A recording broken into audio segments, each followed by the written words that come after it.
New York City's poppin', what the hell is stopping you? Are you feeling tired? Are you uninspired? Well, me too. But I'm here to show you how I stop sucking. Work in progress. Okay, now for this episode, we're gonna skip the gigantic preamble and all the lore and all that talking about myself and just get right into the development of the city. Here we have the Sucklord on top of the Sucklord headquarters building, presiding over his neighborhood, but we've heard more than we need to hear about this character for the time being, so we're just gonna leave him alone here to preside over the neighborhood while we check in on some other residents. Now, this is kind of weird. Normally, when I introduce a character into the city, it's part of the episode and there's a whole story and a whole ritual and there's a whole introduction to the character, and then sometimes people just show up unbidden.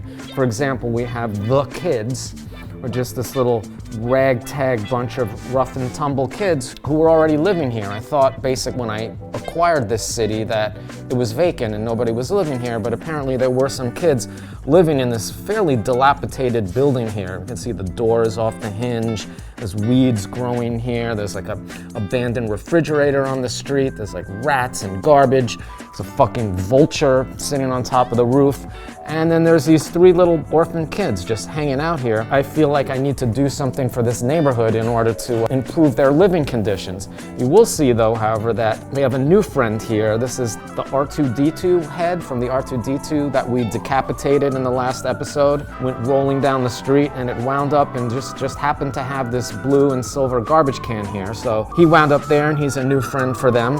And they're usually out on the street unsupervised for all of the episodes. But this episode is gonna be a little racy, so we're gonna put them to bed for this one. We're gonna stick them in their bed up here on the top floor of the building, and they're all gonna sleep in the same bed like kids used to do back in the tenement days. You could also see that there's a sewing machine down here. It seems like somebody's running a little sweatshop or a little textile industry down here, and I'm not gonna tax that. I don't wanna get in the way of anybody earning their living. That's basically it. This whole strip is blighted. We abolished the police, and the police station and the jail have just been sitting here empty. The barbershop is vacated.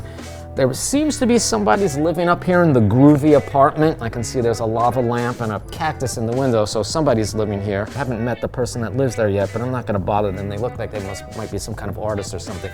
And then here we have the garage here, which is the doors off the hinge, and it's just being used as a storage space. So I've really gotta do something to sort of spruce this block up to like get the property values going so we can raise the standard of living for the people that are here. I mean, come on, this place is a slum. And now let's check in with some other unbidden weirdos that have come to occupy the neighborhood. We have here the hotties, the headless hotties. These, of course, it wouldn't be the psychedelic universe if there weren't some hotties around. As to why they're headless, I'll let you come up with your own interpretation. It doesn't seem to stop them in any way from getting looked at and attracting a lot of attention wherever they go, so the headless hotties are here to stay. And we also have the town weirdo, Greedo. This happens to be my favorite action figure of all time. Came out in 1979 and just absolutely rocked my fucking world. I love Greedo, I love the colors. And it makes sense that he should be here. And he just showed up somehow. I probably have like 4 or 5 of these in my possession. That's one of them whenever I see one, I buy one. Just seems to have taken up the role of the town kook. You see him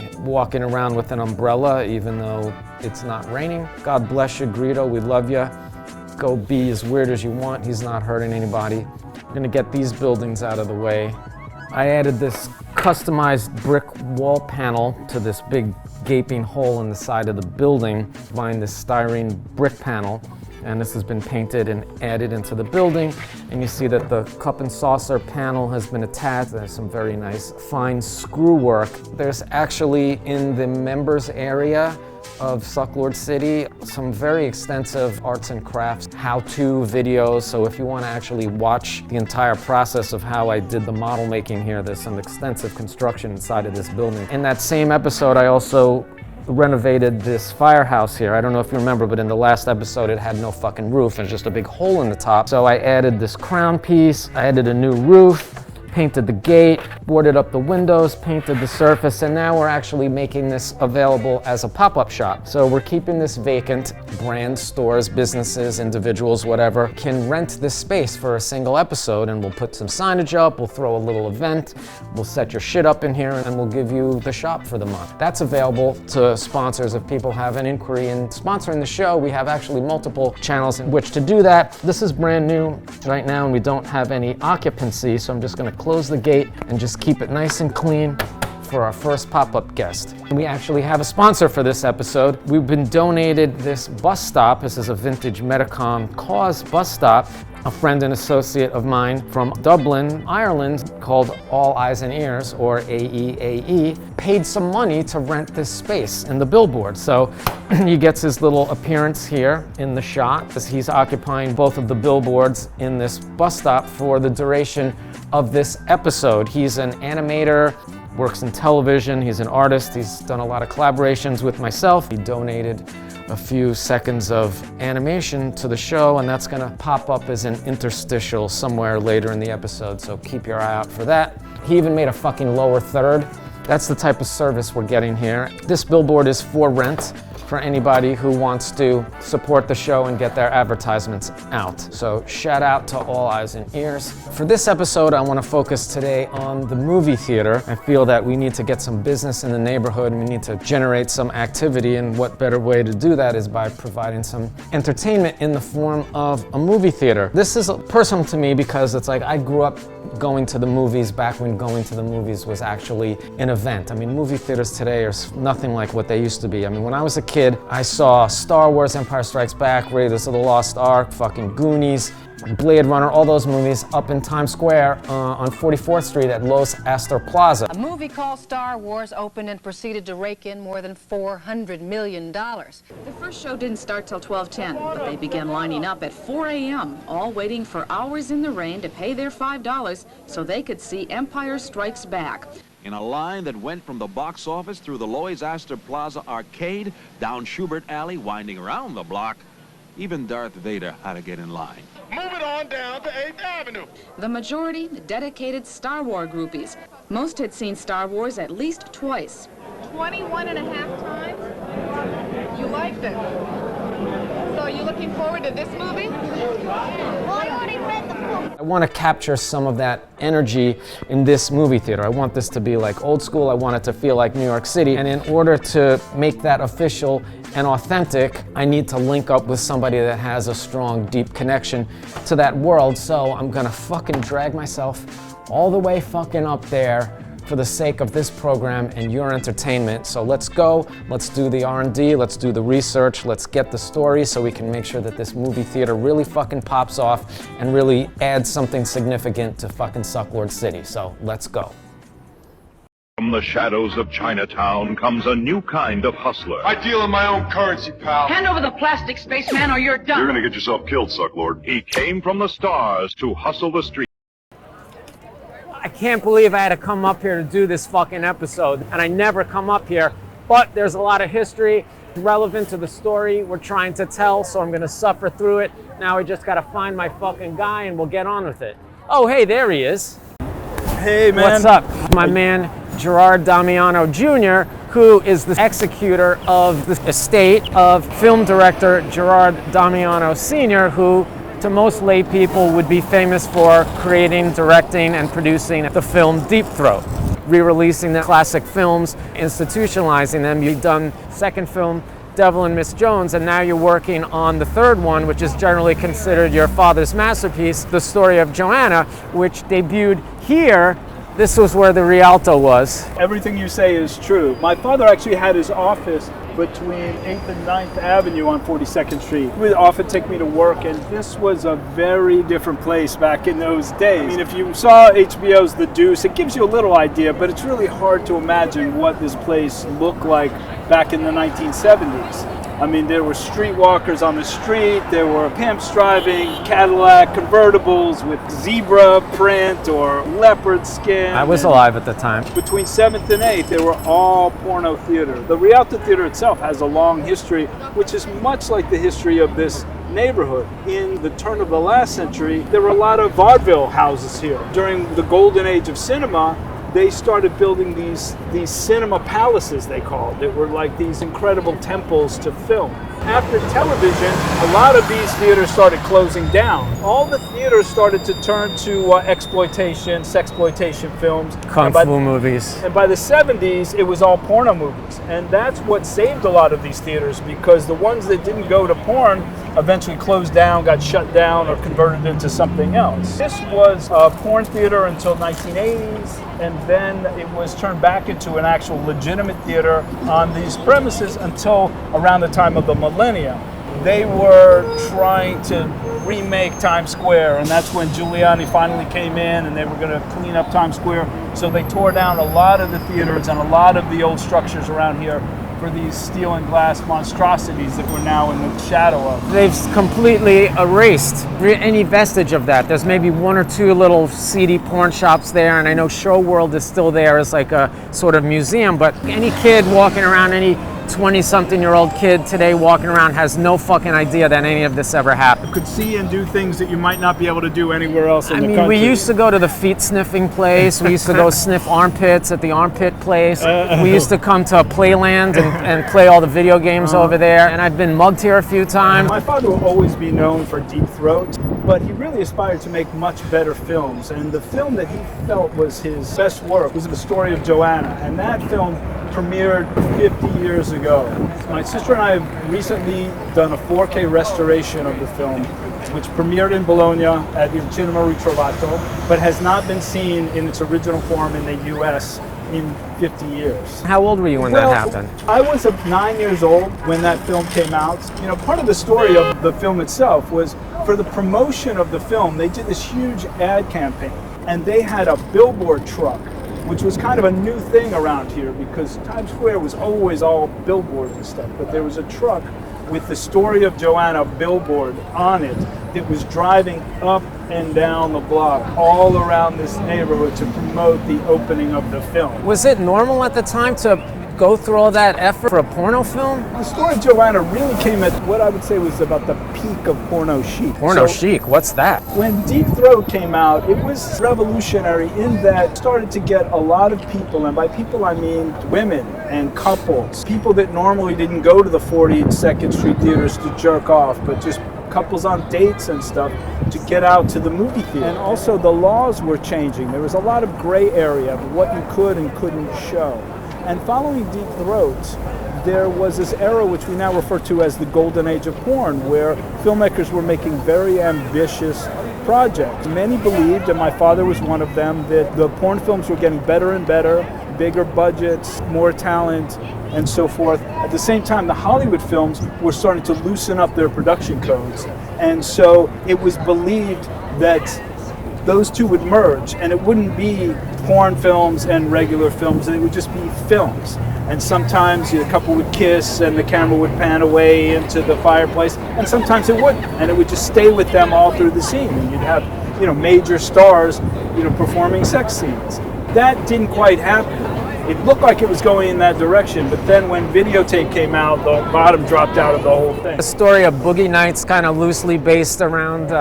It's obvious that the Burt Reynolds character is modeled after my father, at least his look. He aspired to be an auteur and make real films, and he went to sort of change and diminish his artistic vision and make crap to pay the bills. People say, oh, is that movie about your dad? Is that your father? Is Jack Horner your dad? And no, it really wasn't. He was kind of a mix of different directors working in Hollywood at the time, working in California when this porno chic era was happening, but it was on the way out where video was coming in. Now that's true. My father wasn't one to hang out at the pool and snort coke with the porn stars and all that. That wasn't him at all. He was one to, get the job done and go home and have a couple of Manhattans alone. He didn't party like that. That wasn't him. But the look that Burt Reynolds had, the goatee, the puka bead necklace, the Givenchy shirts and all that, that was totally, well, hey, that's quite an honor to be played by Burt Reynolds. But there is one scene where Burt Reynolds gives a monologue about film, and that could have been my father, because that's what he really believes. All right, so Hotel Edison, why are we here? When my father came off of Deep Throat Devil and Miss Jones. At every turn, he got screwed out of the profits by unscrupulous backers. Now, their offices were literally in the Edison Hotel, Great Scott, it was called.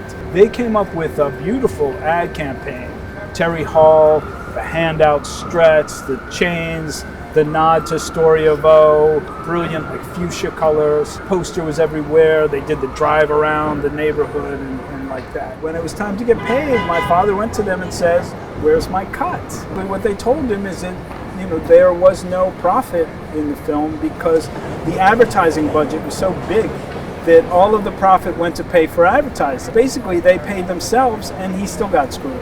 And this is where their offices were? This is where they and you were. Want to honor these people by representing them? Well, I'd not necessarily honor them, but this is part of the history, and this is one of the few landmarks that's still here. Edison Hotel honors my father in its own way. Let's go check it out. Oh, look, Devil and Miss Jones. That's your father's second film, right? But Devil and Miss Jones really had the critics taking the whole genre seriously. Right. It's a more serious film. Look, there's Urban Cowboy here. And there's some pimps and hoes. Calcutta was a Broadway show that famously everybody got naked. Right. Superfly, there's all the blaxploitation stuff. I love that they're just so open about the word porn in this hotel. This is amazing. Somehow it's all been whitewashed off the street and then just put here as this. In here because they acknowledge their roots. It's fucking crazy to me that the place where Deep Throat premiered in one of the theaters I was over here, it's been replaced by the Yankees Clubhouse building, a gift shop. It's absolutely completely erased. June 12th, 1972, where Deep Throat premiered in New York at what was then the New World Theater. Despite what you might see, like if you watch The Deuce, they show the premiere of Deep Throat as some big red carpet affair. There's nothing like that because back then porn movies didn't have premieres. They didn't have big openings. They didn't have porn stars and anything like that. But what happened with Deep Throat that kind of set it apart right away is that my father was tight with Al Goldstein, who ran Screw Magazine. He had like a little private screening for the press, and Al saw the movie. So he wrote it up in Screw Magazine the week before. The day that the film opened, there was already a line of people lined up to see it because they had read Al's review. It set a record in the first week of attendance in a single theater and was making the Variety top 50 grossing films within a few months. Now, what's really significant about that is that if you look at the other films that it was up against, like The Godfather had premiered in 1972, was also on that list, but that was playing at like 375 theaters in the United States, and Deep Throat was only playing at the one. They were showing the movie round the clock, and people were lining up around the block, and it was a phenomenon. It was celebrities and dignitaries from the UN and police, and everybody was going to see the movie. His father had been often asked, "How did you know that Deep Throat was going to be such a big success?" And he would laugh and say, "I had no idea. None of us had any idea." The backers that made the movie, they thought if they could triple their money, it would be over. I mean, they made movies and they'd play a few theaters around this neighborhood and they'd be done. Because up until that time, most of the films, the sexploitation films, were softcore. Shortly before, there was a couple of films, foreign films. I'm Curious Yellow famously was one that kind of opened the door for hardcore porn. That under the Constitution, in the First Amendment, freedom of speech, freedom of expression, you can have pornographic imagery, adult themes, and all of that is legal. But the First Amendment doesn't cover obscenity. So really what happened is it was for the courts to decide what is obscene and what isn't obscene. After I'm Curious Yellow, there was a documentary, Sex in Scandinavia or in Denmark or something like that, where they showed a few seconds of a blowjob. And it was okay because it was a documentary, it was documenting a scene, it was considered to be educational, so it slipped by. So that gave way to a lot of films. There was a whole genre called the white coater. These films would open up with presumably a doctor in a white lab coat who would give you a little rap. Sexual deviation, blah, blah, blah, and then cut to the sex. So give it a veneer of educational and medical value. What in the courts they called socially redeeming value.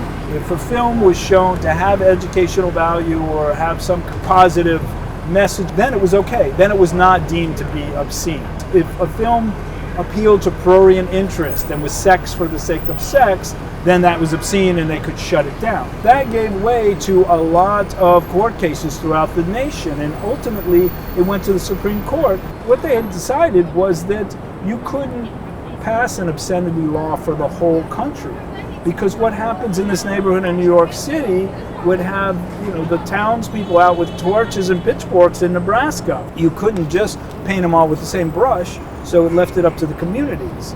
Glad you reproduced all these stickers with all the old posters and advertisements, because standing out here in front where the theater used to be, there's absolutely no trace of it ever happening. And I know a lot of the ephemera and sort of, items that were associated with these films weren't necessarily considered collectibles or worth saving at the time and have been lost. But apparently you have a bit of an archive in your home of a lot of the related materials from your father's stuff. I have a collection that, was started by my mother clipping out paper clippings from my father's earliest films, and we built on it from there. And you have all of this stuff at your house. Maybe we can all go over there and check it out? Sure, I'd love to show great, you. let's go. How did you find somebody an actress that could do the deep throat thing? And my father would laugh and he'd say, you couldn't find anybody to do that. Nobody could really do that. He said, I didn't find somebody to do that. When I met Linda, I had hired her to do a little insert bit part in another film. They were basically taking all these old softcore films that he had made and cutting in hardcore scenes so that they could re-release them with new titles, because now hardcore movies were being shown in Times Square. She starts going down on Harry Reeves, or her. My father was amazed. So was everybody in the room. And he said, cut, stop the cameras. And he said, I don't want to throw this away and this, in another movie. I could make a whole movie out of just this. And so, that night, driving home from the set in Manhattan back to Queens, going over the 59th Street Bridge, he got the idea for Deep Throat. This is the most well-lit dungeon I've ever seen in my life. So this is the Deep Throat archive. Well, I've been working on this because we're testing the films. That's the way you check the level and rate of decomposition. And so what's this? Now this is the walk-in. The walk-in what? Cooler. This is where the film archive is. I see. So why do you have to put the film in the refrigerator? Well, because film is like a food product. It is? It's, gelatin-based and has different things that start to decompose. And so if you don't maintain a certain level of relative humidity and also certain temperature, they start to decompose rapidly. Keeping film is like having a puppy or something, that it requires constant maintenance and love and care. You gotta, keep an eye on it. Let me show you. So you see we have it now at 45 degrees. I love how you just have this whole big expensive vault and it's full of porn. I mean, it's film, of course it's film, but yes, well, oh my God. This part has been done. This part we're still working through, but can't stay in here too long. Okay, not obviously. because it's cold. See, now this is a very bad thing. We're at 80% humidity. Is that too much? That's way too much, and we've got 3 units that are running now, and even that in this tiny space is not working. And you just have to keep this going forever. Yeah, pretty much. Relative humidity should be between 30 and 50%. So we're at 80. Can you turn that down? I mean, it's down. These are running continuous down as low as they can go. Oh, are these pizza boxes? Yes. Can we just look at one of the films real quick? Take it outside and then you can take a look at it. This is actually a very, cheap but effective way of storing the film, because it allows the film to breathe, which is important. Really? And so this is the full film? Because most films, if it's a composite, is going to be 4 reels. Right. Generally. Okay, now if you have a negative, you'll have the picture and the soundtrack as separate reels, so you could have 8 reels or more. That's where the name R2-D2 comes from. I think when they were working on American Graffiti, and one of the editors was like, give me like reel 2, dialogue 2, and he said, give me R2-D2, okay. And that just sounded catchy to George Lucas, so he kept it. Wow, it's just amazing, all this effort just to preserve smut. Well, here's something that I'll show you it's kind of meta. This is an old film can from back in the day. I mean, this is how the films used to be shipped, transported, carried back and forth, and you can fit 4 reels in this old can.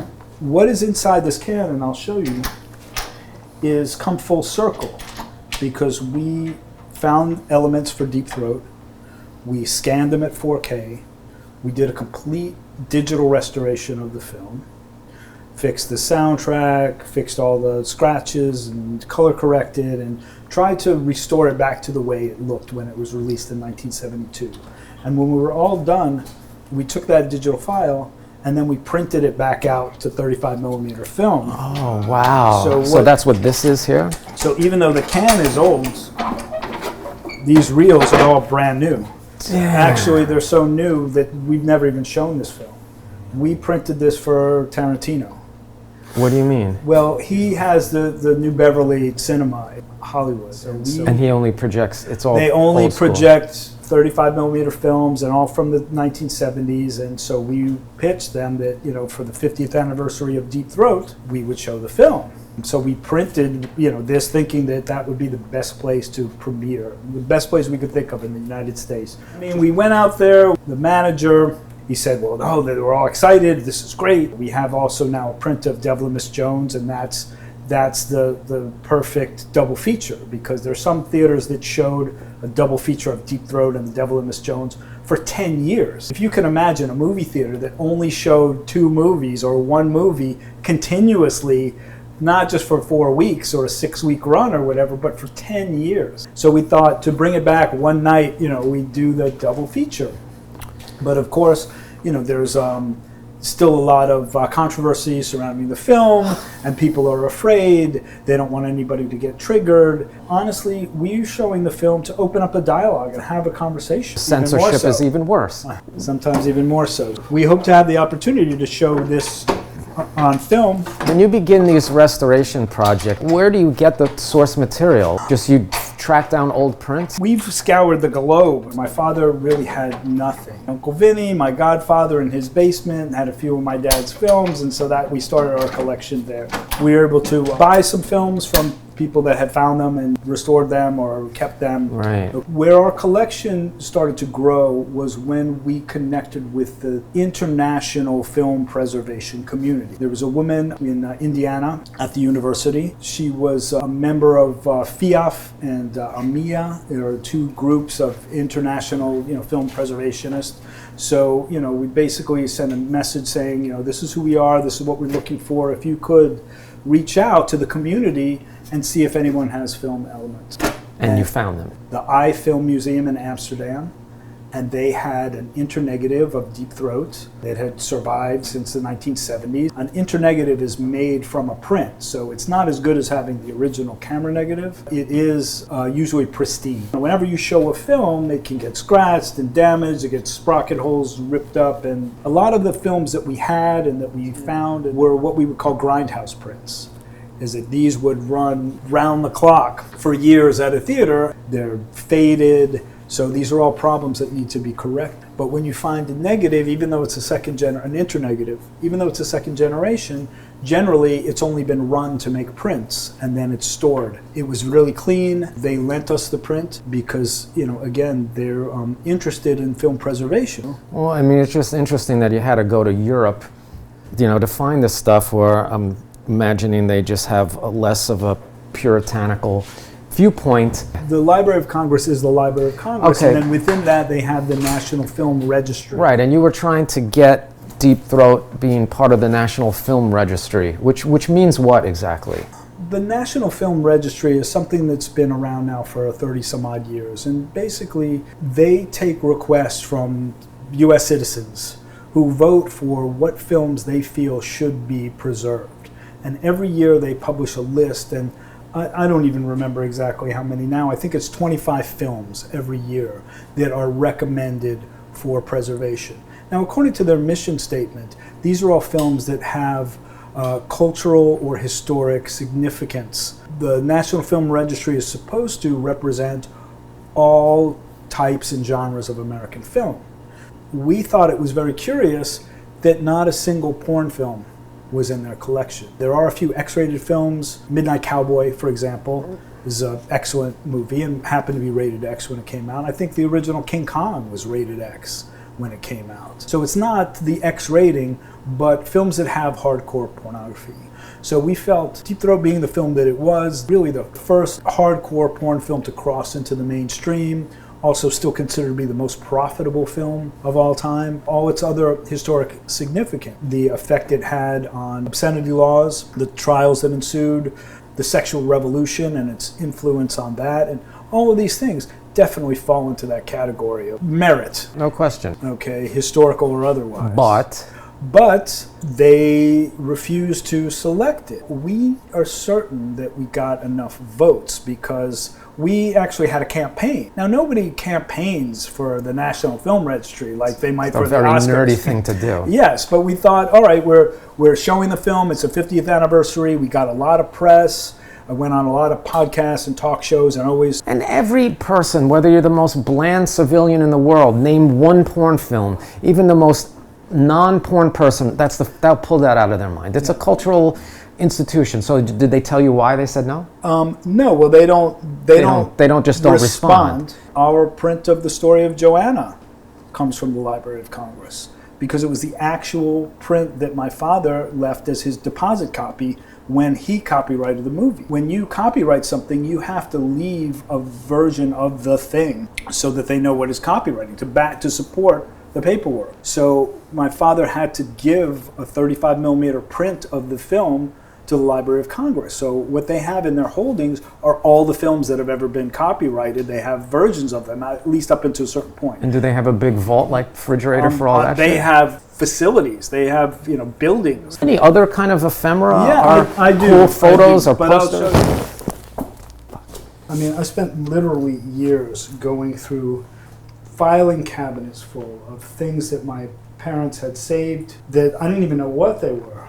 If I could go back to 1968 and see my parents again, I'd say, look, when you cut something out of a newspaper, please write the date that it was and what newspaper it came out of. And slip it in a Mylar bag with some acid-resistant board. I spent a lot of time, effort, and energy to do just that because some of these things are not only an important part of the history, but it's almost like a mystery story that we're trying to uncover. So if you look, for example, at this Variety magazine from 1972, December. So the film was out for 6 months. So these are the 50 top grossing films in the whole of the United States. And you see Deep Throat is on the list. It says the amount of money it made that week, the amount of money it made last week, the number of cities that it's playing in, if it's first run, the number of theaters that it's in, and the number of weeks on the chart, and total to date, okay? The thing with two heads is on here. I remember that. Okay. There's also All About Sex of All Nations. Is there sex after death? A lot of people have sex on the brain. Some of these titles, Fiddler on the Roof, for example, is showing in 13 cities, 14 theaters. Deep Throat is showing in 2 cities by this point, in 2 theaters. But it still made, almost $1 million at that point. How did your dad get into making porn in the first place? My father grew up in New York during the Great Depression. He shined shoes in Times Square in the shadow of these movie palaces. He grew up on the movies. He loved movies. Back in the day, he used to tell me the story. His mom would give him a dime, and he would ride on the streetcar down to 42nd Street. He'd watch 2 features, newsreels, cartoons, short subjects, a whole day. And he'd ride back on the streetcar and still have change left over to give to his mom. By the 1960s, he had gone to beauty school, he was a hairdresser, and now he owned his own shop. It was his accountant who said to him one day, one of my clients is a film director, and he's in town shooting film. They're always looking for volunteers, people to help out. And my father jumped at the chance. And he told me, the first time I walked onto that set, I knew exactly what I wanted to do. Just all the people working, the lights, the smell, the sound of the camera, the whole thing. He was struck. He started working on people's films. One of his friends wrote a script, wanted to direct, and convinced my father to produce. In other words, raise the money to do the film. My father went around to family members, his mother, everyone he knew, borrowed money to finance this film. They shot the film, but they got, most of the way through, ran out of money and realized that they didn't even have a film. The director, threw his hands up and said, all right, I guess we failed. My father was faced with going back to his people and saying, look, I lost all your money. But he took a look at what they had and he thought, you know, if I shoot a couple more scenes to tie this stuff together, we can salvage it and make a movie out of it anyway. He shot some extra scenes, sensational stuff. This was, again, softcore, all sex, but you didn't really see anything. But they cut together the movie and found a distributor for it. They were able to release it, and they didn't make a lot of money, but they didn't lose money. So he was able to pay back all his people. Is this a film we would have heard of? He wanted to call it We All Fall Down, based on the children's nursery rhyme and like that. But the distributors, they thought, you know, that's not a sexy title, but We All Go Down. Now that's the title. So that was my father's first movie, was a film called We All Go Down. That kind of opened the door for him to continue making movies. Now, it seems like from the beginning there was always the sort of a sexual component to it, or was that just specifically an interest of his, or was that just a lane he got swept up in? Or well, you have to understand that in those days, you know, we talked about Hollywood. So if you weren't working for Hollywood studios and the studio system that had the big budgets, you were working on these, you know, sexploitation films, because that's what all the independent films were, because what they lacked in budget and production value, they were able to make up in shock value or sensationalism and so forth. A lot of the audiences were home watching TV, so filmmakers were trying to make movies that you couldn't see on TV, get people back into the theaters. Sure. So that's where the opportunity. He actually found himself, you know, trapped in a prison of his own making. He aspired to be a filmmaker. He didn't set out to be a pornographer.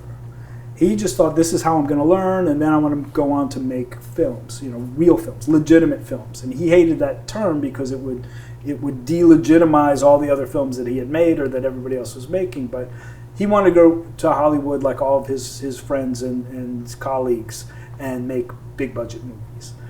It was hard for him to break out of that, because people didn't want to see a melodrama by the king of porn. They wanted to see more porn. You were alive during all of this. You were, when Deep Throat was made, you were a child. I was on the set of Deep Throat. So, but how old were you when you really realized what it was your father did? Or did you know that it was risque or naughty? Or my father made his first film in 1968, and I was 4 years old. He brought me to the set. He would bring my sister and I out on locations. Whenever they were not shooting what he called the nitty-gritty, we would be along, because he was very excited, very passionate, very proud of what he did, and he shared that with us. I mean, there's some people. So you knew what the nitty-gritty was? Well, we didn't, in that what we knew was that this was for grown-ups. It wasn't for us, and one day we'd be old enough to see the nitty-gritty, and then we would know. What age was that? When I finally saw Deep Throat, I was 15. Oh. Okay. What'd you think? My best friend and I, we went up to 42nd Street. I think it was the Frisco Theater at that time, where it had been playing for years and years. We went and saw the movie. It was a double feature with Devil and Miss Jones, so we got to see both. The guy at the counter, at the ticket window, didn't even look up from his racing form. I mean, I was a little kid, so I was, you know, just barely put my $5. He said, $5. Put the $5 and went into the theater. When Deep Throat opens, we saw the famous, you know, Deep Throat car, which was, you know, my dad's Eldorado. And we were more excited about, like, seeing the family car on the big screen than all the sex. We knew it was a sex movie. We knew about sex, or at least we thought we did.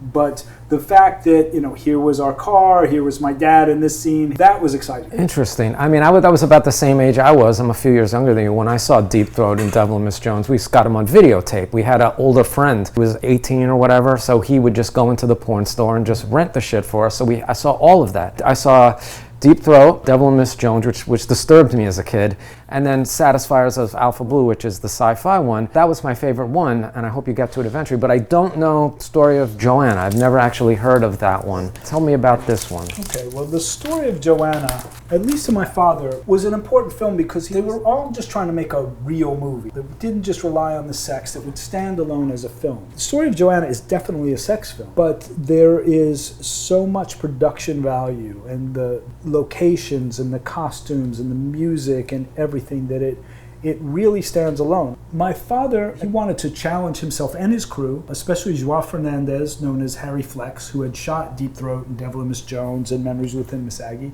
but who was a very talented cinematographer.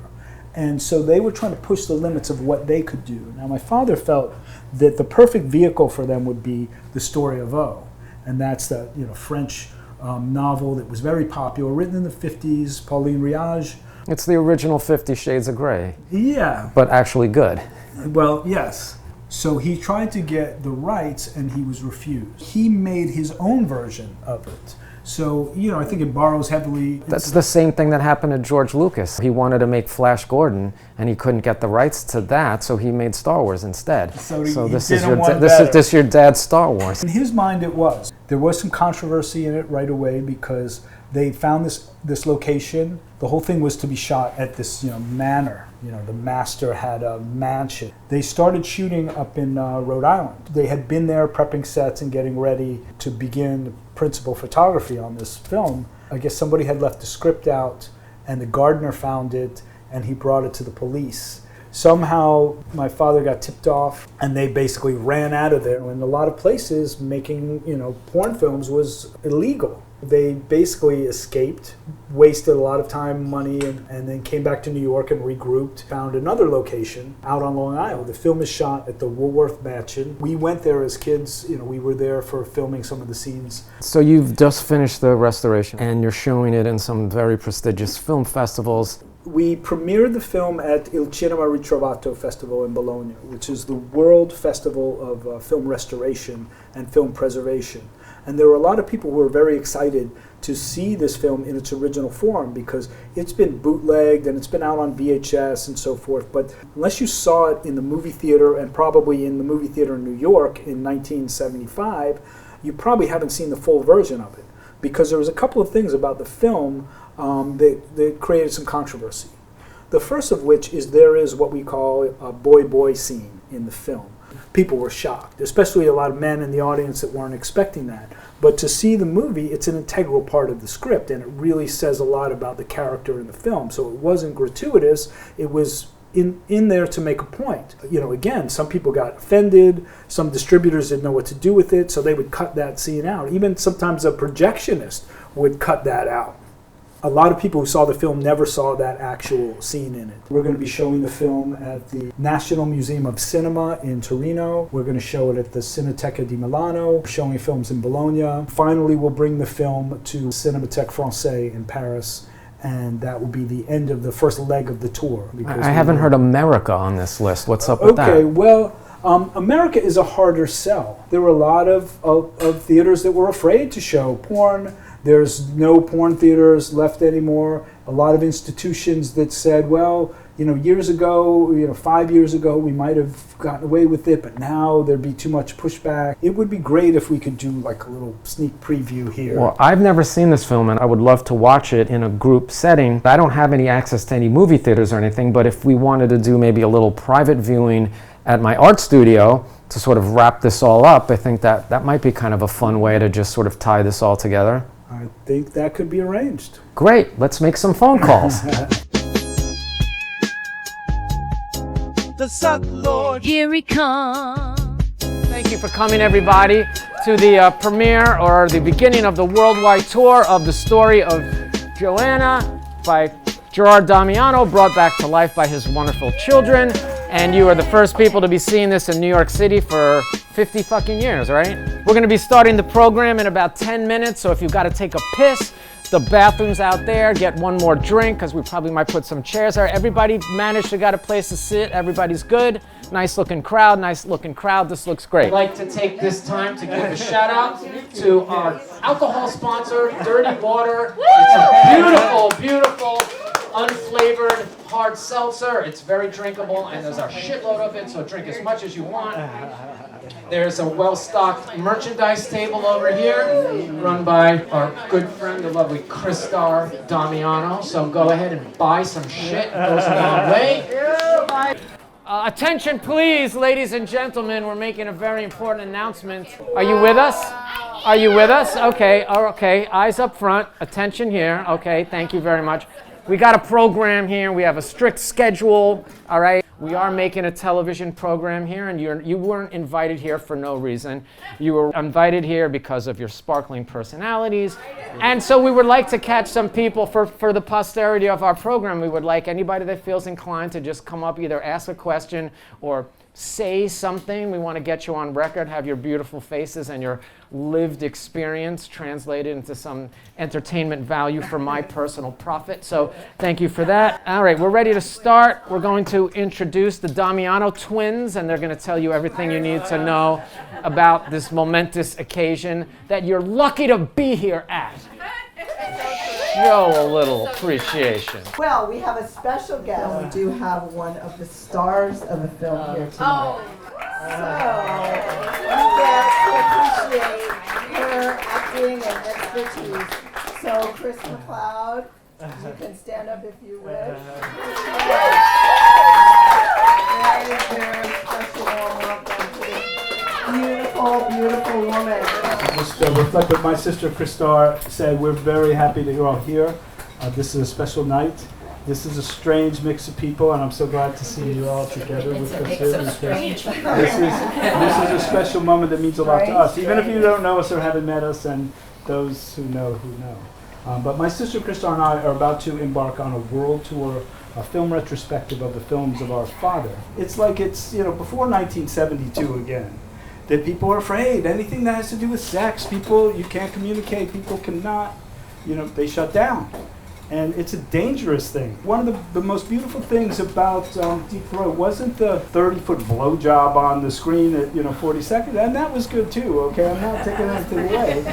That it opened up a dialogue that people were talking about oral sex and sex in general and female orgasm. Okay? It was like a new topic. People didn't even know. Men didn't know.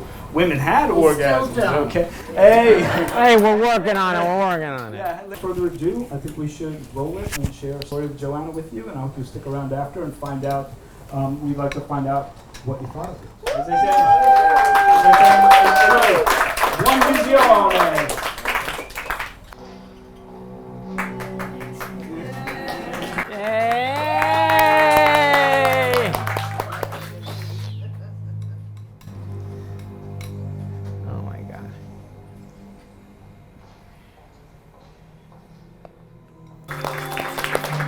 Jesus, what the fuck?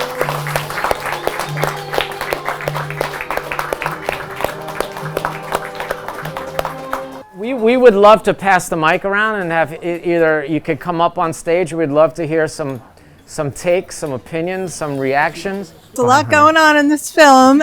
I mean, I testified for freedom of expression in '84. The ballet I thought was immensely bold in a fuck film, beautifully. The restoration also gorgeous restoration.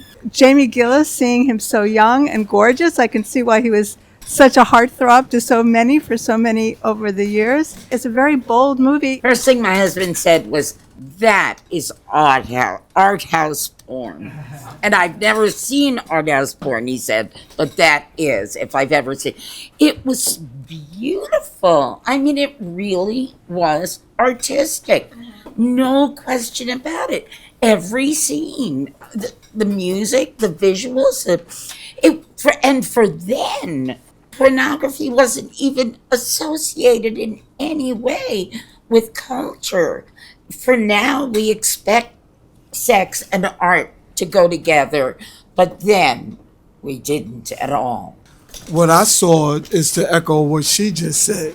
I could see why when Gerard said that this was his favorite film, why it would be.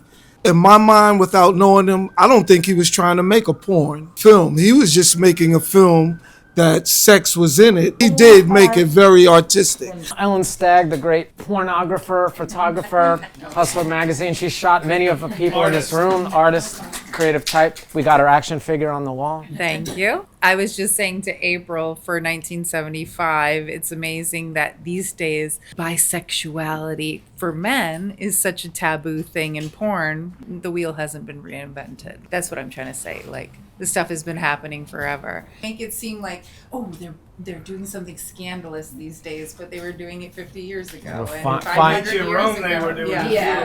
They had the fine china with the glob of Vaseline in it. Just available. I really appreciated the slowness that the fuck scenes had, and the super close up. I've never seen anything like that, and as someone that makes content for work, it's about fast and show everything and do everything quick. So I really like the close up, and slowness, and also the styling, like the jewels and the coats and the nails and all that. I feel like the styling was ahead of its time. The bits, the shaving of the vagina, the cutting of the hair, those are kind of bits of plot. It's a movie being a pure porn film. There's a kind of a story being told.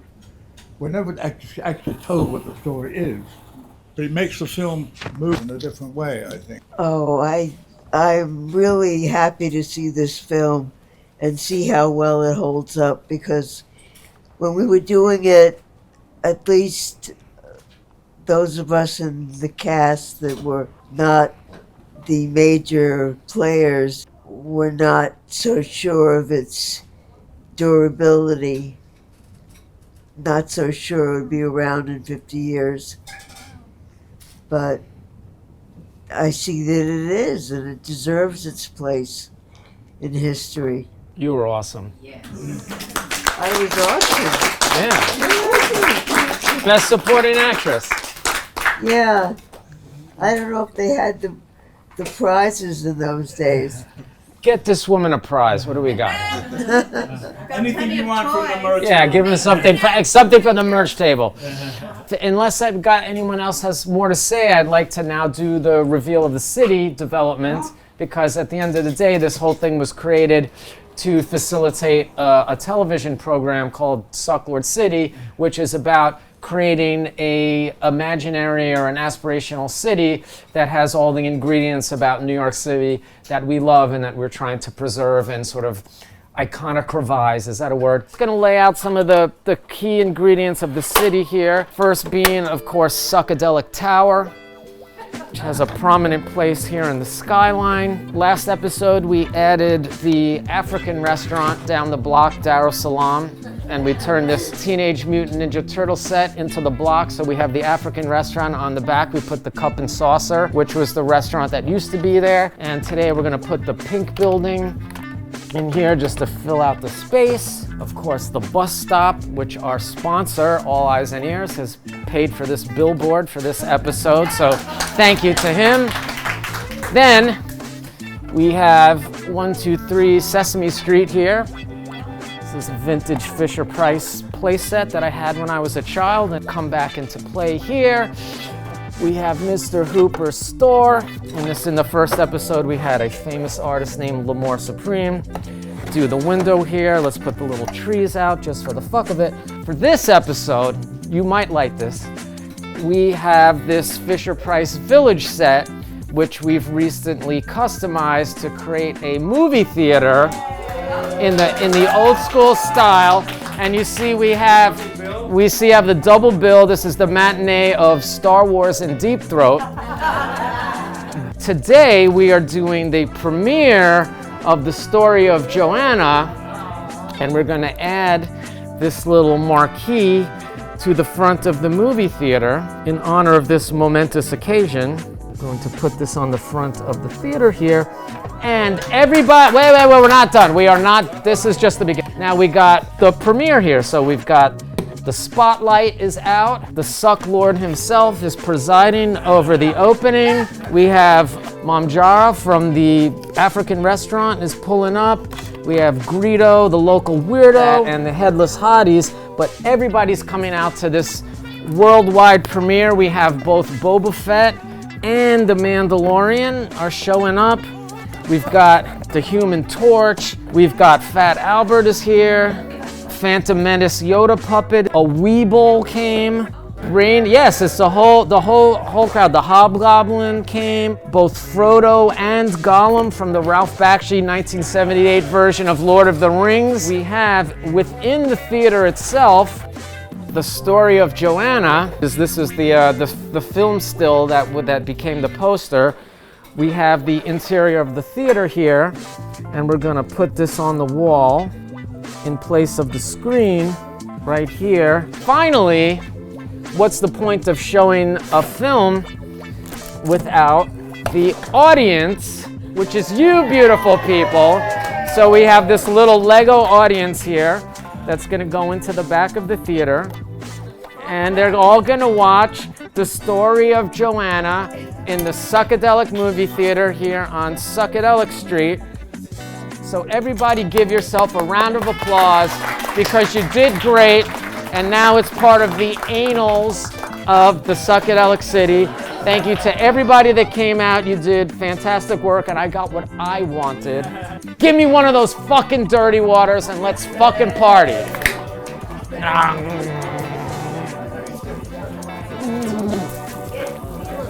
Ah.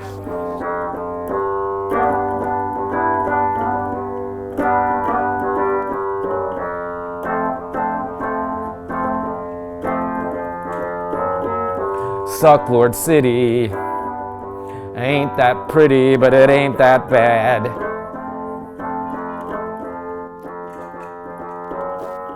Move your feet, hit the street, let's go get this bag.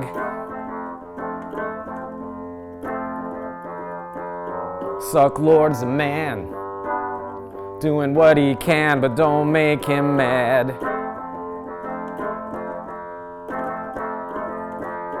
In this environment, he is a tyrant. This is an autocracy.